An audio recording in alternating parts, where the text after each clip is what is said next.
मोदी शहांना लोकसभेमध्ये मदत करणाऱ्या राज ठाकरेंनी महिनाभरातच भूमिका बदलली। महाराष्ट्र विरोधी भूमिका कोण घेतंय हे शोधावं लागेल, संजय राऊतांची टीका। 2014 मध्ये मोदी शहांसोबत होता तेव्हा ते शत्रू नव्हते का? संजय राऊतांच्या टीकेनंतर संदीप देशपांडे यांचं प्रत्युत्तर।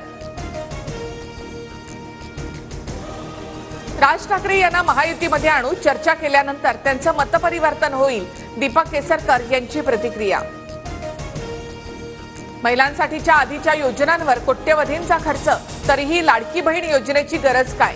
योजनेसाठी 46,000 कोटींच्या निधीची व्यवस्था कशी करणार? वित्त विभागाचा सवाल। लाडकी बहीण योजना म्हणजे आर्थिक बेशिस्तपणा, तिजोरीमध्ये पैसे नसताना योजनांची घोषणा कशासाठी? संजय राऊतांची टीका। पैसे नाहीत म्हणून योजना बंद करायच्या का? लाडकी बहीण योजनेवरून चंद्रकांत पाटलांचा सवाल। तर योजनेमुळे राज्याच्या व्यापाराला बूस्टर मिळेल, मुनगंटीवारांची प्रतिक्रिया। लाडक्या बहीण भाऊपेक्षा यांना लाडकी खुर्ची आणि लाडक्या सुपाऱ्या जास्त प्रिय।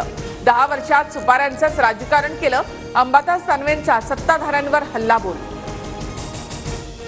विधानसभा निवडणुकीपूर्वी गोंदियामध्ये भाजपला धक्का, माजी आमदार रमेश कुथे यांची ठाकरे गटामध्ये घर वापसी।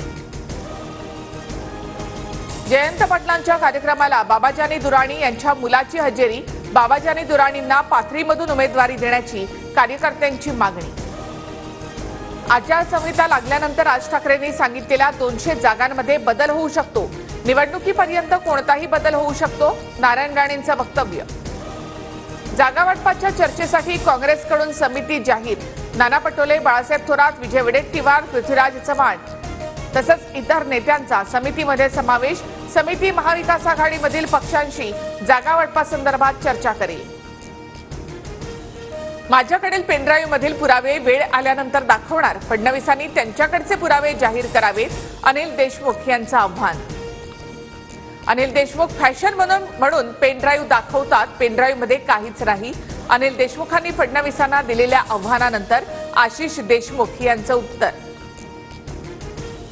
अनिल देशमुखांनी शेळ्या कढीला ऊत आणू नये, आणखी अनेक गोष्टी आहेत, कधीतरी वेळ आल्यावर सांगेन, हसन मुश्रीफ यांचा इशारा। खासदार सुप्रिया सुळेंकडून पुण्यातील पूरग्रस्त भागाची पाहणी, एकतानगरमधील नुकसानीचा सुप्रिया सुळेंकडून आढावा। पुण्याच्या एकतानगरमध्ये लोकांचा रोष पाहून मुरलीधर मोहोळ यांनी काढता पाय घेतला, पालिका आणि पाटबंधारे विभागात समन्वय नव्हता, मुरलीधर मोहोळ यांची कबुली। पॅरिसमध्ये होणाऱ्या ऑलिम्पिक स्पर्धेच्या उद्घाटनावर पावसाचं सावट, भारताचे 117 पैकी 68 खेळाडू उद्घाटन सोहळ्यामध्ये सहभागी होणार। महिला आशियाई चषकामध्ये बांगलादेशवर मात करत भारताचा फायनलमध्ये प्रवेश, 10 विकेट्स राखून भारताचा दणदणीत विजय, स्मृती मानधनाची नाबाद अर्धशतकी खेळी।